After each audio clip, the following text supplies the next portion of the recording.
नमस्कार मित्रांनो, बी ए थर्ड इयरच्या सेमिस्टर 6व्यामध्ये मी तुमचं सर्वांचं स्वागत करतो. ऑनलाईन असणाऱ्या सर्व विद्यार्थी आणि ऑफलाईन असणाऱ्या सर्व विद्यार्थ्यांना मी पुनश्च स्वागत करतो. आज आपण इतिहासाच्या विविध संकल्पनेचा विचार केल्यानंतर सर्वसामान्यपणे अशी कल्पना येते की इतिहासाची संकल्पना, इतिहासाचं पुनरुज्जीवन, इतिहासाचे पुनर्लेखन, इतिहासाचं वस्तुनिष्ठता आणि इतिहासाच्या सगळ्या कल्पना आपण बघितल्यानंतर पेपर जेव्हा आपण विचार केला त्याच्यानंतर आज आपण 6 सेमिस्टरचा जे पेपर फील्ड हिस्ट्री आहे त्या पेपरचा पेपर 13वा, अर्थात हा पेपर 13वा आहे आणि 13व्या पेपरचा आपण या ठिकाणी विचार करतोय. लक्षात घ्या की सर्वसामान्यपणे फील्ड हिस्ट्री संशोधनाच्या माध्यमानं इतिहासावर संशोधन व्हावं, इतिहासावर विद्यार्थ्यांनी अभ्यास करावं आणि नवनवीन गोष्टींना, स्थळांना भेटी देऊन त्याचा उलगडा करावा, म्हणजे नवीन पिढीला तो इतिहासाच्या दृष्टिकोनातनं मार्गदर्शन ठरेल. या कल्पनेखातीर विद्यापीठानं फील्ड हिस्ट्री हा एक पेपर तुमच्या सर्वांसाठी अभ्यासक्रमासाठी ठेवलेला आहे. याच्या पाठीमागची संकल्पना अशी आहे की प्रत्यक्ष फील्डवर तुम्ही जेव्हा करता, इतिहासाची जी स्थळं आहेत, प्राचीन स्थळं आहेत, मध्ययुगीन स्थळं आहेत, आधुनिक काळातली स्थळं आहेत, या स्थळांना आपण जेव्हा भेटी देतो, उदाहरणार्थ लेणी आहे, गुहा आहे, यानंतर आपण विचार असं करूया की किल्ले आहे, त्यानंतर आमच्या देशामध्ये असणारे निरनिराळ्या कालखंडात स्थापन झालेली राजा महाराजांची आणि वतनदारांची, जमीनदारांची, जागीरदारांची महले आहेत, गड्या आहेत, वतनं आहेत, सार्वजनिक उपक्रमाच्या माध्यमाने निर्माण केलेली सराळे आहेत, बोरं आहेत, बारवं आहेत, विहिरी आहेत, कालवे आहेत, तलाव आहेत, धरणं आहेत, पुलं आहेत नदीवरची. अशा असंख्य कालखंडामध्ये वेगवेगळ्या स्थापत्य शैलीचं, मंदिरांचा विचार करूया. या देशामध्ये विविध संप्रदायाची लोक निर्माण झालीत म्हणून त्यांनी आपापल्या धर्मानुसार, पंथानुसार बांधकाम केलेल्या अनेक इमारती आहेत. मग प्राचीन मंदिरे आहेत, मध्ययुगीन मंदिर स्थापत्य आहे, त्याच्यानंतर इस्लामिक आर्किटेक्चर्स आहे, म्हणजे मुस्लिम लोकांनी स्थापन केलेल्या सगळ्या वास्तू आहेत, इमारती आहेत. मग नंतरच्या ब्रिटिश कालखंडामध्ये ब्रिटिशांनी या देशामध्ये निरनिराळ्या इमारती बांधकाम करून ठेवल्या, त्याचाही इतिहास आहे. आणि म्हणून सर्वसामान्यपणे आर्किओलॉजी जेव्हा आपण विचार करतो किंवा स्थापत्य शैलीचा जेव्हा विचार करतो तेव्हा आपलं असं लक्षात येतं की आपण या जगाच्या पाठीवर आपल्या देशाचा इतिहास लोकांमध्ये कसा जागृतपणे व्यक्त करता येईल, लोकांपर्यंत आमचा भारताचा इतिहास कसा मांडता येईल, या दृष्टिकोनातून त्याची असणारी जी साक्ष पुरावे आहेत, त्या साक्ष पुराव्या जी ओझळ होऊन पडलेली आहेत, ती जिला जीर्ण अवस्थेमध्ये आज जगाच्या पाठीवर म्हणण्यापेक्षा देशाच्या प्रत्येक भूभागात पडलेली आहे, त्याचं डॉक्युमेंटरी करून त्याचा इतिहास साक्षी पुराव्यानिशी लोकांसमोर मांडण्याची कल्पना पुढे आली आणि त्याच्या माध्यमानं भारत सरकारनं पुरातत्व खातं निर्माण केलं. पुरातत्व खातं हे भारत सरकार ब्रिटिश कालखंडापासून सुरू होतं. ब्रिटिश कालखंडाच्या सुरुवातीच्या प्रारंभिक जीवनामध्ये त्यांना जे आढळलं या परिसरामध्ये असणाऱ्या ज्या इमारती आहेत, जे किल्ले आहेत, गड्या आहेत, वाड्या आहेत, त्यांचं त्यांनी अभ्यास करणारं, चिंतन करणारं ग्रंथ प्रकाशित केलं आणि त्यातून एक विभाग तयार करावं म्हणून आमच्या देशामध्ये पहिल्यांदा ब्रिटिश गव्हर्नमेंटच्या काळामध्ये पुरातत्व खात्याची सुरुवात झाली. आणि मग सुरुवातीला कलकत्ता, नंतर मद्रास, मुंबई या परिसरात त्याचे मोठ्या प्रमाणामध्ये त्याचे वास्तू संग्रहालय किंवा त्याचे कार्यालय स्थापन झाले आणि त्या कार्यालयाच्या माध्यमानं संपूर्ण देशाचा, भूभागाचा इतिहास रिसर्च केला गेला, संशोधनात्मक केला गेला आणि त्याचा इतिहास जगाच्या पुढे मांडला गेला.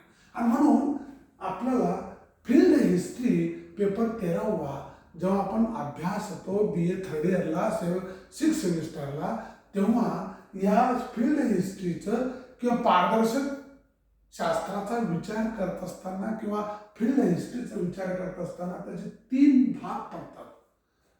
यांनी या पेपरमध्ये 3 भाग ABC असे 3 भाग या पेपरचे केलेले आहेत.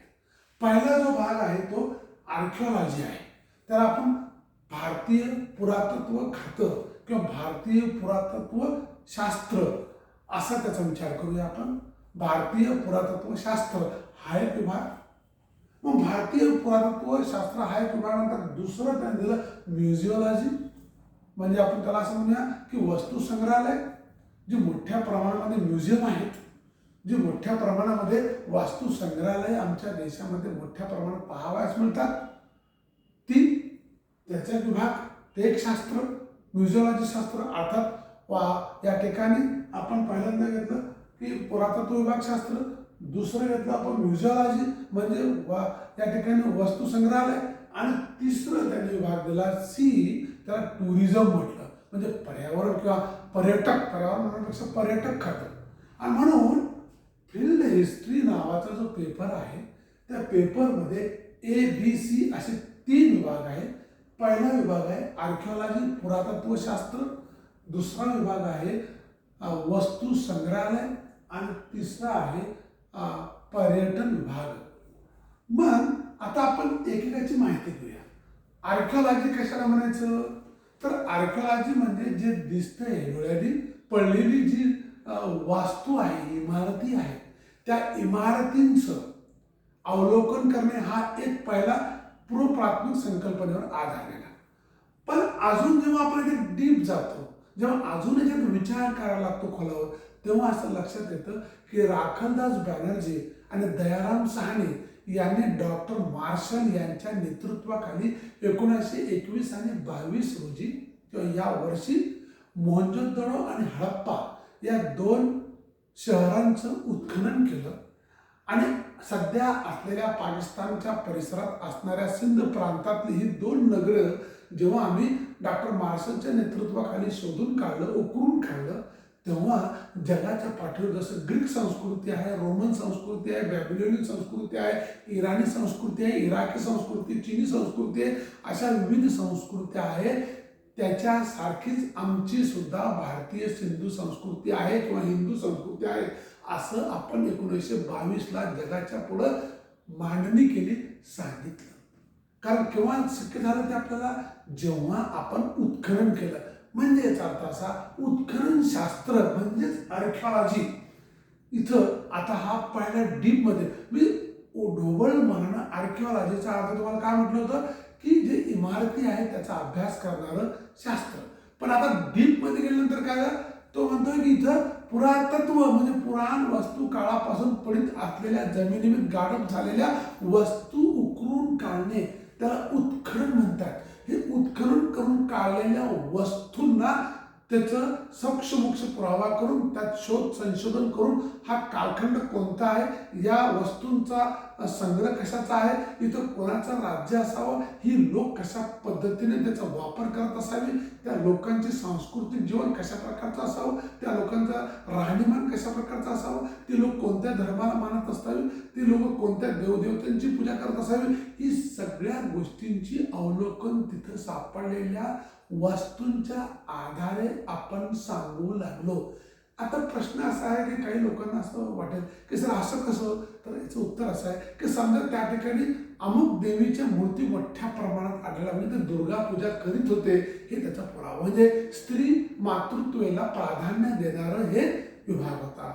नंतर दुसरी गोष्ट अशी की इथं सर्वात जास्त स्त्रियांच्या मूर्ती आढळल्या, म्हणजे याचा अर्थ का की स्त्रियांना प्रथम दर्जा दिलेला होता सिंधू संस्कृतीमध्ये.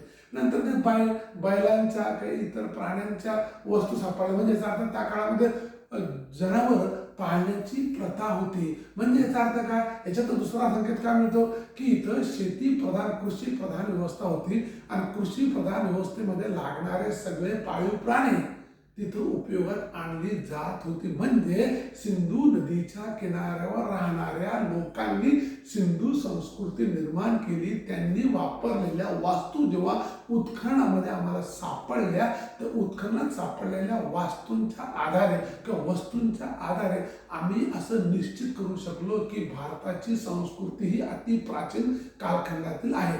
मग अतिप्राचीन कालखंडातली म्हणजे कसं ओळखायचं, तर तिथं सापडलेल्या ज्या वस्तू आहेत त्या वस्तूंना कार्बन-14 नावाची जी केमिकल पदार्थ आहे, त्या केमिकल पदार्थामध्ये रासायनिक क्रिया केल्यानंतर त्याचा कालखंड निश्चित केला जातो. आणि म्हणून हे किती वर्षापूर्वीची वस्तू आहे, ते कार्बन के नावाच्या त्या याच्यामध्ये 14 नावाच्या त्या फलदेशामध्ये टाकल्यानंतर ते सांगू इच्छितो. आणि म्हणून त्यांनी सांगितलेल्या प्रमाणावर आधारलेलं आपण निश्चित केलं की आजपासून 2500 वर्षापूर्वीची ही वस्तू आहे, हे भांडं आहे, हे साहित्य आहे. म्हणून आम्ही असं सांगू शकलो जगाच्या पाठीवर की आमची सुद्धा 2500 वर्षापूर्वीची सिंधू संस्कृती आहे की जिच्या उत्खननामध्ये अशा वस्तू आम्हाला मिळाल्या. आणि त्या वस्तू जेव्हा आम्ही सायंटिस्ट डिक्लेरेशन त्याचा रिसर्च केलं, तर रासायनिक केमिकलच्या आधारावर त्याचा कालखंड आम्हाला निश्चित करण्यात आला. तो 250 ते 3000 वर्षापूर्वीचा आहे.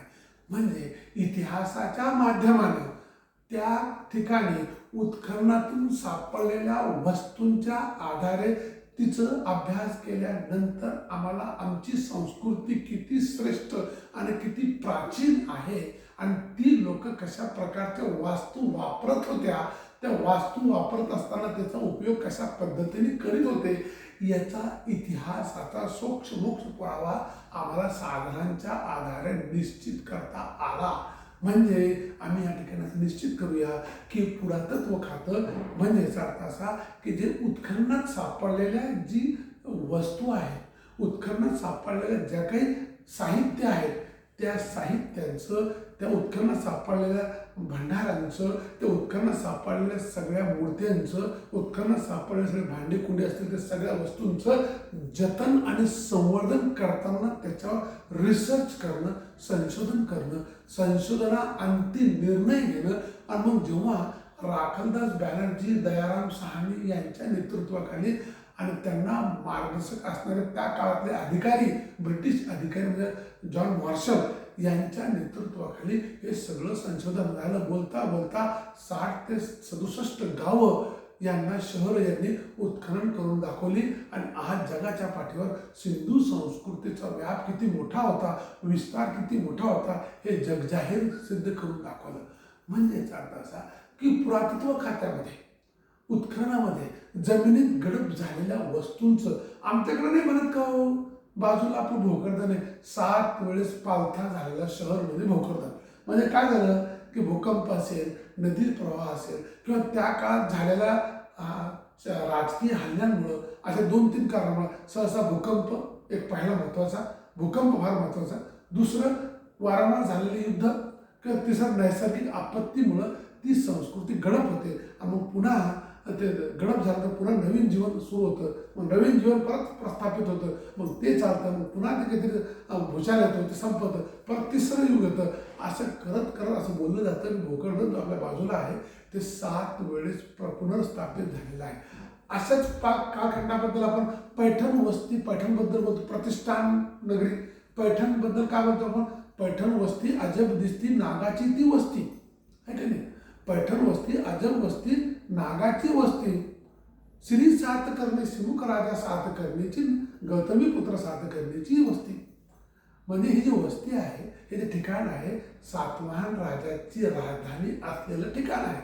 आणि हे ठिकाण सप्तसुती संगत म्हणजे 7 वेळेस पुन्हा पुन्हा प्रस्थापित झालेली ही संस्कृती आहे. म्हणजे या संस्कृतीमध्ये किंवा पैठणमध्ये वारंवार बदल झालेला दिसतो. सांस्कृतिक दृष्टिकोनातून, विकासाच्या दृष्टिकोनातून, सामाजिक जीवनातून त्याच्यामध्ये मोठ्या प्रमाणामध्ये बदल होताना दिसतो.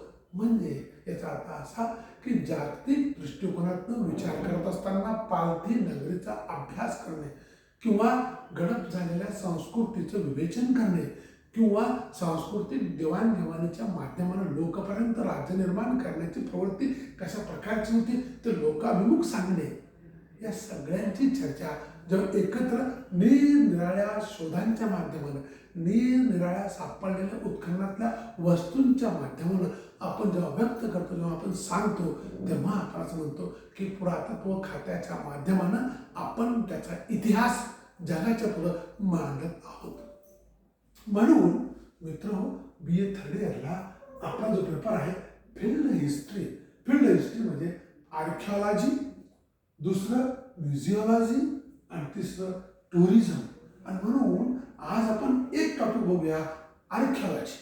आर्किओलॉजी याच्यामध्ये आपण पुरातत्व खातं किंवा पुरातत्वशास्त्र, पुरातत्व शास्त्राची संकल्पना कशा पद्धतीने विकसित झाली, मग पुरातत्व म्हणजे काय, पुरातत्वाची कल्पना काय, याच्यावर नंतर आपण भाष्य करूया. काही ठिकाणी व्याख्या असे म्हटले जाते की रॉबर्ट जे बेन्सने म्हटलेलं आहे की मानवाने स्वतःबद्दल काय लिहून ठेवलेले आहे, ते मानवानं स्वतःबद्दल जे काय लिहून ठेवलेलं आहे त्याच्यापेक्षा उत्खननात सापडले प्रत्यक्ष जे साहित्य आहे ते साहित्य अधिक साक्ष पुरावा आहेत आणि त्या साक्ष पुराव्याच्या आधारे तिथला इतिहास, तिथलं संस्कृतीचा उलगडा करता येतो.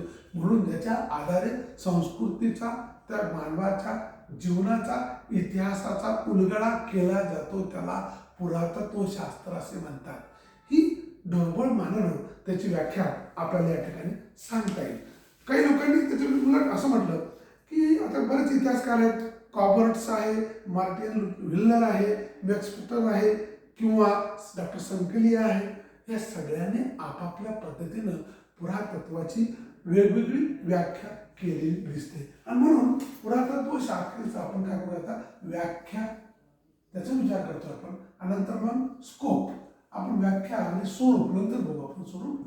पण आता आपण विचार करूया की या ठिकाणी पुरातत्व खात्यामध्ये कशा पद्धतीनं बदल झालेला दिसतो. आणि मग वेगवेगळ्या शास्त्रात मग जे घडलं तो इतिहास सांगण्यापेक्षा उत्खननामध्ये सापडलेलं किंवा तिथं शोध करत असताना सापडलेल्या वस्तू, तिथं शोध करत असताना सापडलेले ऐतिहासिक पुरावे, या पुराव्यांच्या आधारे जे काही सत्य उलगडा केला जातो त्याला पुरातत्व असं म्हणतात. पुरातत्व म्हणजे जुन्या काळात पडलेल्या वस्तू जेव्हा नवीन कालखंडामध्ये सापडतात, त्या सापडलेल्या वस्तूंना आपण जेव्हा व्यक्त करतो लोकांसमोर, त्याच्यावर संशोधन करतो, त्याचं कालमापन निश्चित करतो आणि त्याच्यावर त्याचा संदर्भ लावण्याचा प्रयत्न करतो, म्हणजे मानवी जीवनाचा इतिहास मांडतो. मग त्याचा अर्थ असा की आपण पुरातत्व शास्त्राचा अभ्यास करतो. असं विविध पद्धतीनं वेगवेगळ्या शास्त्रज्ञांनी आपापल्या पद्धतीनं पुरावी लेखशास्त्राचं वेगवेगळी संकल्पना सांगितलेली दिसते. सांख्यिकी याच्यापेक्षा म्हणतात की जे प्राचीन अवशेष आहेत, जे प्राचीन अवशेष पडलेली आहेत, ती जेव्हा आम्हाला उत्खननामध्ये सापडतात आणि ती प्राचीन अवशेष विशिष्ट दिशा दर्शक असतात आणि त्याच्यातून त्या संस्कृतीचा उलगडा होतो, म्हणजे इतिहास आम्हाला कळू लागतं किंवा समजायला लागतं. आणि म्हणून पुरातत्वशास्त्र हे अत्यंत महत्त्वाचं शास्त्र आहे असं डॉक्टर सांकलियाने सुद्धा आपल्या वैचारिक दृष्टिकोनातून सांगण्याचा प्रयत्न केला दिसतो. त्याने शोध आणि संशोधन याच्यावर सुद्धा भाष्य केलं. वस्तूचा शोध करण्याचा प्रकार, वस्तू शोध कशा प्रकारचा असावं, तिच्यावर कार्बन, रासायनिक केमिकल पदार्थांची अभिवादन प्रक्रिया कशी असेल वगैरे वगैरे, याच्यावर बरंच त्यांनी भाष्य केलेलं आहे.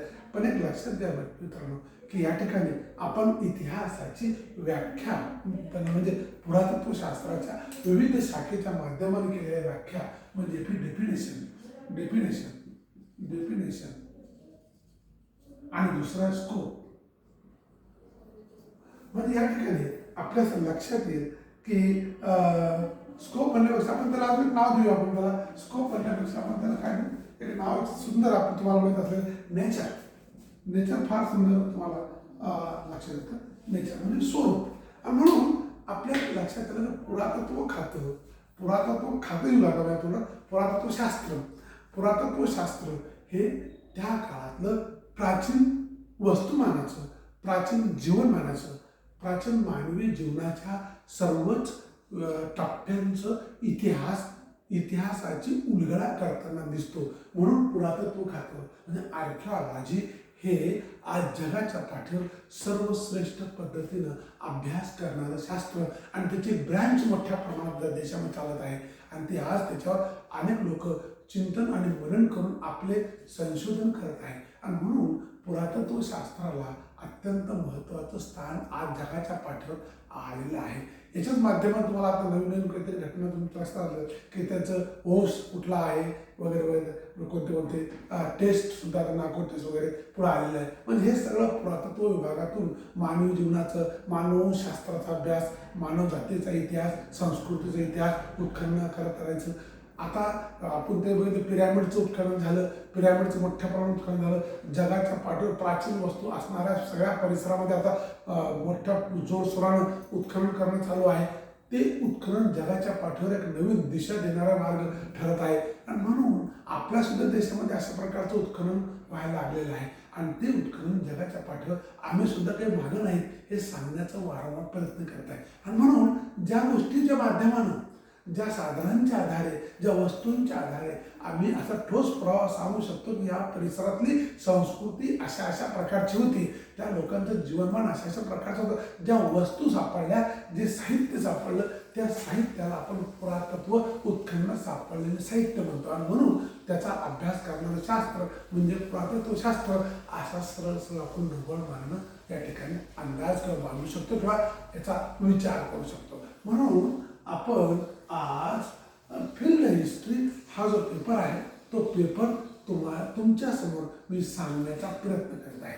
याच्यामध्ये काय दिसतंय तुम्हाला की BA थर्ड इयरच्या सेमिस्टरमध्ये फील्ड हिस्ट्री जो पेपर आहे त्या पेपरचे 3 भाग आहे. एक आहे आर्किओलॉजी म्हणजे पुरातत्वशास्त्र, दुसरा आहे म्युझियोलॉजी म्हणजे वस्तू संग्रहालय आणि तिसरा आहे टुरिझम म्हणजे या ठिकाणी पर्यटन खाते. आणि म्हणून आता आपण या ठिकाणी पहिल्याच भाग घेतला की आर्किओलॉजी म्हणजे काय. मग आर्किओलॉजी कशाला म्हणायचं तर मी तुम्हाला त्याचे डेफिनेशन सांगितलं. निरनिराळ्या शास्त्रज्ञांनी आपल्या पद्धतीनं तिचं केलेलं विवेचन. मग त्याच्यामध्ये मी तुम्हाला म्हटलं की स्टुअर्ट पीटर असेल किंवा कॉर्पर्ट्स असेल, माइनशाइल्ड असेल किंवा मार्टिन व्हिल्लर असेल, वेस्टर्न पॉप्युलर असेल किंवा शेवटी डॉक्टर सांक्लियर असेल, या 4-5 शास्त्रज्ञांनी उत्खननात सापडलेल्या साहित्याच्या आधारे जे संशोधन मांडलं जातं, त्याच्यात वारंवार शोध आणि संशोधन केलं जातं, त्या सगळ्या शास्त्राला किंवा त्या अभ्यास करणाऱ्या शाखेला पुरातत्वशास्त्र असे म्हणतात. अशी आपण निरनिराळ्या शास्त्रज्ञांनी मांडलेली त्यांच्या पद्धतीची त्यांची ती व्याख्याचं आज आपण विवेचन केलेलं आहे. म्हणजे पुरातत्व खातं कशाला म्हणायचं, पुरातत्व खातं काय करतं किंवा पुरातत्व शास्त्र हे लोककल्याणाच्या दृष्टिकोनातून, लोकजागृतीच्या दृष्टिकोनातून संस्कृतीचं अमूल्य ठेवा लोकांपर्यंत पोहोचवण्याच्या माध्यमानं कशा प्रकारचं कार्य करतं याचा विचार आपण या पुरातत्व शास्त्रामध्ये करणार आहोत. आणि म्हणून पुरातत्व शास्त्राची व्याख्या डेफिनेशन बघितल्यानंतर आपण त्याचा स्कोप म्हणजे नेचर कशा पद्धतीनं विकसित झाला याचा विचार करूया. काय झालं की प्राचीन कालखंडामध्ये फक्त आम्हाला ग्रीक, रोमन, एसिरियन, सुमेरियन एवढ्याच जगाच्या पाठीवर असणाऱ्या संस्कृतीबद्दलचं ज्ञान होतं. पण जगाच्या पाठीवर अजून काही संस्कृत्या आहेत का की ज्या संस्कृत्या नदीच्या किनाऱ्यावर उत्खनन झालं आणि त्या उत्खननामध्ये जे काही साहित्य मिळाले त्या साहित्याच्या आधारे हळूहळू निरनिराळे शोध आणि संशोधन होऊन केवळ तेवढ्याच पुरता मर्यादित न राहता जगाच्या पाठीवर प्रत्येक कानाकोपऱ्यात निरनिराळ्या संस्कृतीचं किंवा त्या काळात त्या भूभागात राहणाऱ्या व्यक्तींचं संशोधनपर साहित्य उत्खननातून मिळालेले साधनांच्या आधारे आपण आता उलगडा करू लागला. आणि म्हणून स्कोप विचार करण्यापेक्षा आपण जेव्हा नेचर बघतो तर हा नेचर किंवा हे स्वरूप हे हळूहळू विकसित गेलं. प्रारंभिक ग्रीक आणि रोमन संस्कृती पुरतं मर्यादित होतं. नंतर ॲसिरियन, सुमेरियन, इराणी संस्कृतीपर्यंत गेलं, मेसोपोटेमियन संस्कृतीपर्यंत वाढत गेलं, नंतर चिनी संस्कृतीपर्यंत गेलं आणि 1921-22ला राखलदास बॅनर्जी आणि दयाराम साहनी यांच्या नेतृत्वाखाली भारतामध्ये जेव्हा उत्खनन झालं तेव्हा कळलं की भारतीय संस्कृती सुद्धा जगाच्या पाठीवर तेवढी श्रेष्ठ आहे जेवढी इतर आहे, इतरांपेक्षा फार पुढे गेलेली आहे. म्हणजे 2500 वर्षापूर्वीची ही संस्कृती आहे असं जेव्हा उत्खननामध्ये कळायला लागलं म्हणजे तिचा स्कोप, तिचं जे स्वरूप आहे हे वाढत गेलं. पूर्वी फक्त उत्खननात सापडलेले साहित्याचाच अभ्यास केला जायचा. मग आता काय झालं, मग सागरी विज्ञान असेल, सागरामध्ये आतल्या तळामध्ये सापडलेल्या वस्तू आहेत त्या वस्तूंचं विज्ञान असेल किंवा नैसर्गिक दृष्टिकोन जंगलात सापडलेलं काही साहित्य त्याचा आधार असेल किंवा डोंगर पोखरून आतमध्ये सापडलेलं साहित्य असतील किंवा एखाद्या नदीच्या किनाऱ्यावर असणाऱ्या मानवी वस्तींचा उत्खनन केल्यानंतर सापडलेले पुरावे असतील, अशा विविध ठिकाणावर जागतिक पातळीवर सगळीकडं शोध आणि संशोधन व्हायला लागलं. म्हणजे याचा अर्थ असा याचा विस्तार वाढत गेला म्हणून याचं स्वरूप सुद्धा विकसित झालं, स्वरूप सुद्धा वाढत गेलं, हे या ठिकाणी सांगायचं अर्थ आहे. म्हणजे याचा अर्थ असा की डेफिनेशन नंतर किंवा व्याख्येनंतर त्याचं स्वरूप कसं विकसित होत गेलं याचा विचार आपण या ठिकाणी केला पाहिजे. आपण असा विचार केला की 20व्या शतकामध्ये पुरातत्व शास्त्रामध्ये नवनवीन बदल होत गेले, नवनवीन तंत्रज्ञान आलं, वैज्ञानिक शोध लागल्यामुळं केवळ आता उकरून काढणं आणि साहित्य शोधून काढणं एवढंच फक्त मर्यादित स्वरूप न राहता तिथं तंत्रज्ञानाच्या माध्यमानं, मशिनरीच्या माध्यमानं आता त्याच्यामध्ये अतिशय सुरेख पद्धतीनं उत्खनन करण्याची प्रथा पुढे आली. म्हणजे 20व्या शतकामध्ये काय झालं की नवीन तंत्रज्ञान आल्यामुळं त्या तंत्रज्ञानामुळं तो जो कालखंड आहे किंवा ती जी उत्खनन करत असलेलं जे साहित्य आहे त्या साहित्यावर बरोबर ॲक्झॅक्ट आपल्याला त्याची माहिती आता नवनवीन तंत्रज्ञानिक यंत्राच्या माध्यमानं सांगता येऊ लागले. म्हणजे हा झाला स्कोप, म्हणजे हा झाला नेचर, म्हणजे हे झालं त्याचं स्वरूप. म्हणजे प्रारंभिक स्वरूपात असणारं पुरातत्वशास्त्र नंतरच्या काळात त्याच्यात झालेल्या बदलाचं आणि त्या बदलातून परिवर्तन जे झालं त्या परिवर्तनानं आजच्या 20व्या-21व्या शतकात चालत असलेलं पुरातत्वशास्त्र याच्यामध्ये जो बदल झालेला आहे तो बदल सुद्धा या ठिकाणी आपल्याला विचाराधीन आहे. आणि म्हणून आपण असं विचार केला पाहिजे की पुरातत्व खातं हे जशा पद्धतीनं मानवी जीवनाचा अभ्यासाचा आढावा करते किंवा पुरातत्व सापडलेल्या वस्तूंच्या आधारे सांगते तसं त्याच्यामध्ये हळूहळू बदल होत गेला. प्रारंभीचा काळ, नंतरचा काळ आणि आधुनिक काळात काय बदल झाला या सगळ्या स्केपचा, हा सगळ्याच गोष्टीचा उहापोह चर्चा या ठिकाणी केली जाते. आणि म्हणून मित्रहो, फक्त आज आपण पेपर 13वा फिल्ड हिस्ट्री या पेपराचे 3 भाग पुरातत्व खातं, नंतर वास्तू संग्रहालय आणि पर्यटन पैकी आपण एक घेतला पुरातत्व खातं. पुरातत्व खातं म्हणजे काय, ते कसं आलं जगाच्या पाठीवर, त्याचं उद्दिष्ट काय होतं, त्याची ध्येय कोणती होती, धोरणं कोणती होती याची चर्चा केली. नंतर पुरातत्व शास्त्राची व्याख्या केली आपण आणि ज्या विविध शास्त्रज्ञांनी त्याची व्याख्या सांगितली त्याच्यावर आपण चर्चा केली. आणि त्याच्यानंतर पुरातत्व विभागाचं स्वरूप, नेचर कशा पद्धतीचं आहे, त्याची कसं विकसित होत गेलं, पहिली अवस्था कशी होती, दुसरी अवस्था कशी वाढली, आता 20-21व्या शतकामध्ये काय बदल झाला याची आपण चर्चा केली. म्हणजे एकंदरीत आपण म्युझियम आपले आर्किओलॉजीचं व्याख्या आणि स्वरूप याच्यावर आणि स्थापनेविषयीची माहिती घेतली. याच्यात जर तुम्हाला कोणाला काही अडचण आली तर मला नक्कीच प्रश्न विचारा, SMS करा, तुमचं उत्तर लगेच मी देईल. इथं आपण थांबूया. याचा पुढचा भाग म्हणजे काय की आता पुरातत्व शास्त्राची व्याप्ती म्हणजे आपण त्याला काय म्हणू, आता व्याप्ती आपण उद्या घेऊया. इथं आपण थांबूया. इथं जर शंका आली तुम्हाला विचारा, मेसेज टाका, मी तुम्हाला उत्तर देईन. धन्यवाद.